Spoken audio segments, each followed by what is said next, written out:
तो मित्रों, भगवान कृष्ण की नगरी में खड़े हैं। वीर रस की बात कमल भाई ने बहुत ज़्यादा कर दी। आपको ये बात मालूम होगी कि परसों एक महत्वपूर्ण त्योहार है।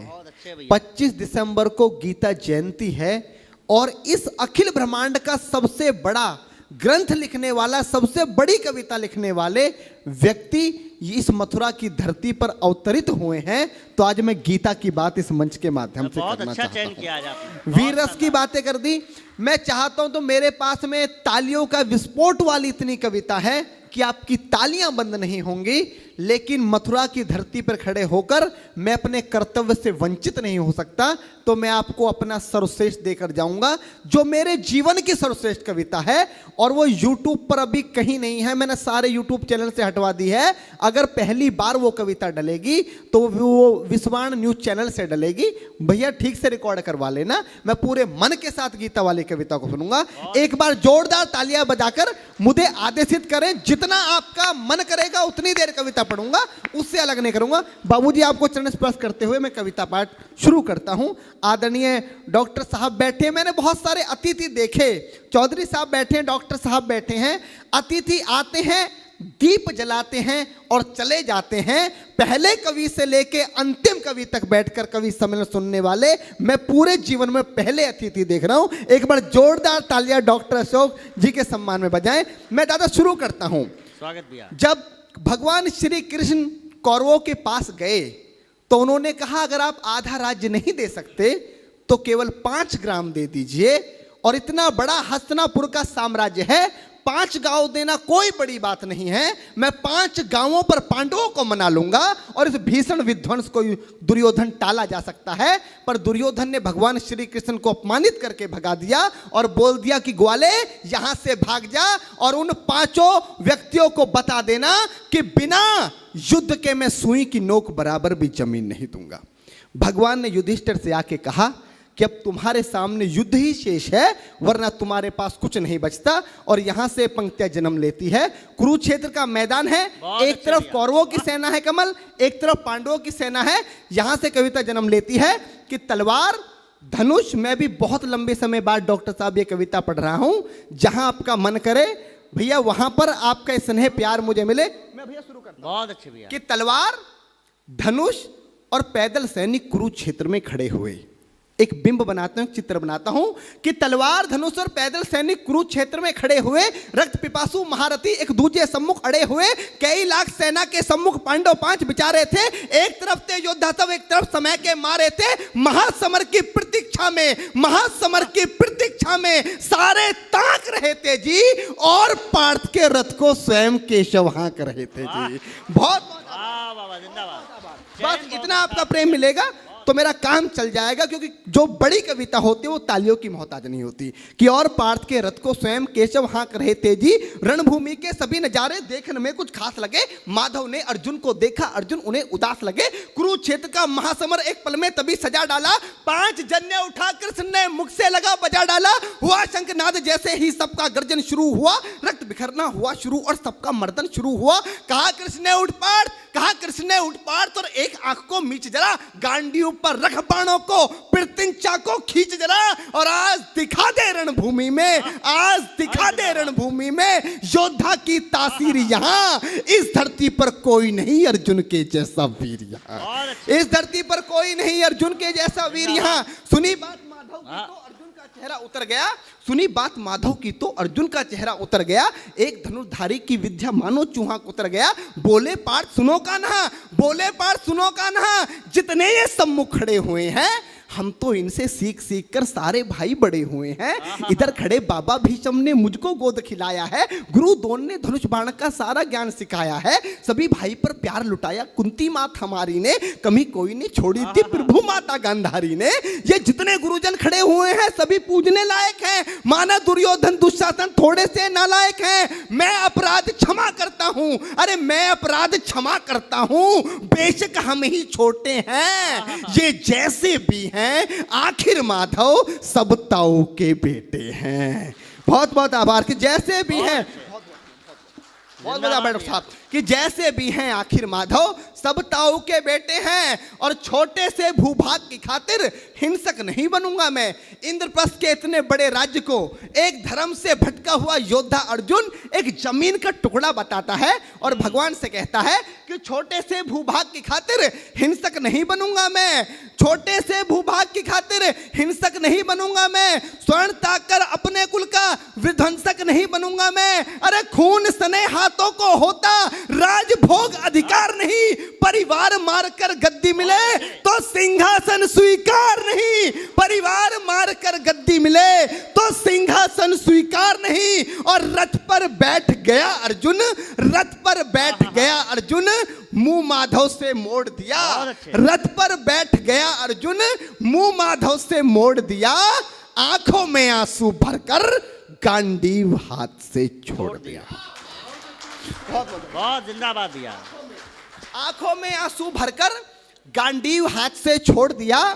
गांडीव हाथ से जब छूटा माधव भी कुछ अकुलाए थे। भगवान ने सोचा कि इसने तो बेइज्जती करा दी, इससे अच्छा तो मैं शंखनाद नहीं करता, पर भगवान अपनी बेइज्जती कभी स्वीकार नहीं करते कि गांडीव हाथ से जब छूटा माधव भी कुछ अकुलाए थे। शिष्ट पार्थ पर गर्व हुआ, मन ही मन हर्षाए थे।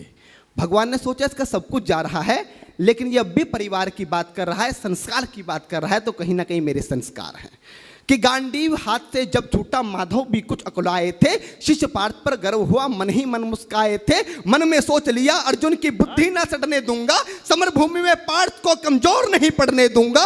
धर्म बचाने की खातिर एक नव अभियान शुरू हुआ। उसके बाद जगत गुरु का गीता ज्ञान शुरू हुआ, उसके बाद जगत गुरु का गीता ज्ञान शुरू हुआ। एक नजर में एक नजर में एक नजर में एक नजर में रणभूमि के कण-कण डोल गए माधव।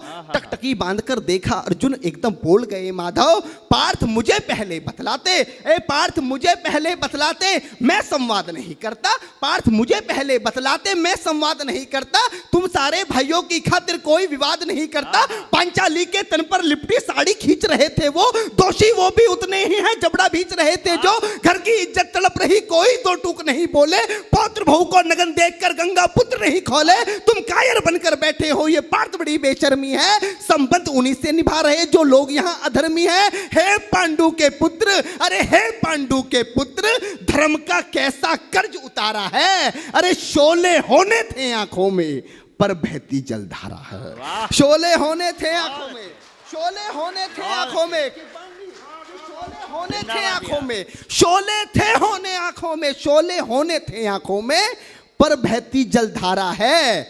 और गांडीव उठाने में पार्थ, गांडीव उठाने में पार्थ जितनी भी देर यहां होगी, गांडीव उठाने में पार्थ जितनी भी देर यहां होगी, इंद्रप्रस्थ के राजभवन में उतनी अंधेर वहां होगी। वाह, आभार।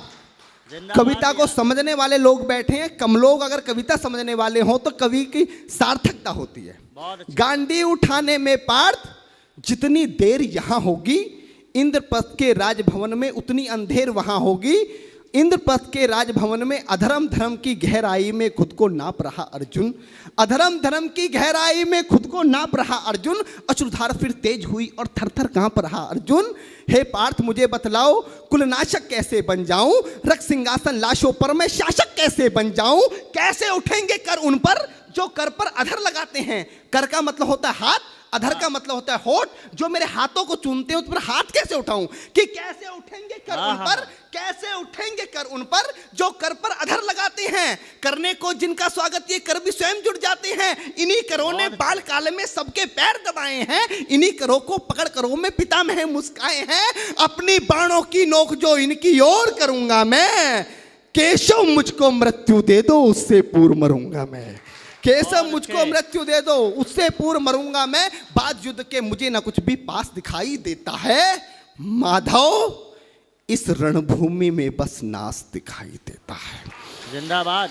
माधव इस रणभूमि में बस नाच दिखाई देता है। बात बहुत भावुक थी किंतु जगत गुरु मुस्काते थे और ज्ञान की गंगा निरंतर चक्रधारी बरसाते थे। जन्म मरण की यहाँ योद्धा बिल्कुल चाह नहीं करते, क्या होगा अंजाम युद्ध का ये परवाह नहीं करते। पार्थ यहाँ कुछ मत सोचो, बस कर्म में ध्यान लगाओ तुम, बाद युद्ध के क्या होगा ये मत अनुमान लगाओ तुम। इस दुनिया के रक्तपात में कोई तो थे साथ नहीं, निज जीवन का करे फैसला नर के बस की बात नहीं। तुम ना जीवन देने वाले नहीं मारने वाले हो, ना जीत तुम्हारे हाथों में तुम नहीं हारने वाले हो। ये जीवन दीपक की भांति यूं ही चलता रहता है, पवन वेग से बुझ जाता है वरना जलता रहता है। मानव वश में शेष नहीं कुछ फिर भी मानव डरता है, मानव वश में शेष नहीं कुछ फिर भी मानव डरता है। वह मरकर भी अमर हुआ जो धर्म की खातिर मरता है, वह मरकर भी अमर हुआ जो धर्म की खातिर मरता है। ना सत्ता सुख से होता है ना सम्मानों से होता है। डॉक्टर साहब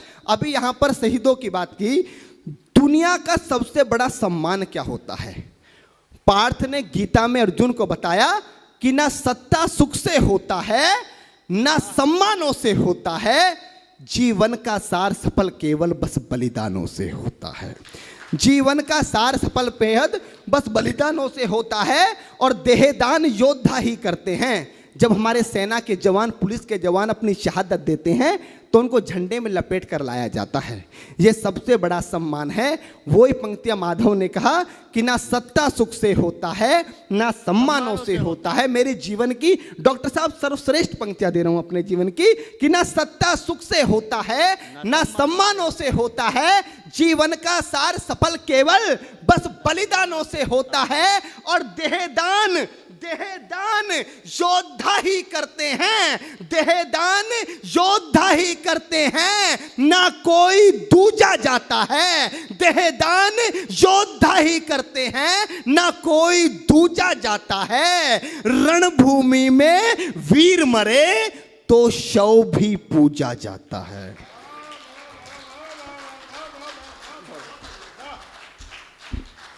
देहदान योद्धा ही करते हैं ना कोई दूजा जाता है। रणभूमि में वीर मरे तो शव भी पूजा जाता है। और योद्धा की प्रवृत्ति जैसे खोटे शस्त्र बदलती है। कविता की एक सर्वश्रेष्ठ पंक्तियां देता हूं क्योंकि गीता में भगवान कृष्ण बताना क्या चाह रहे थे कि योद्धा की प्रवृत्ति जैसे कमल बैठ कि योद्धा की प्रवृत्ति जैसे खोटे शस्त्र बदलती है।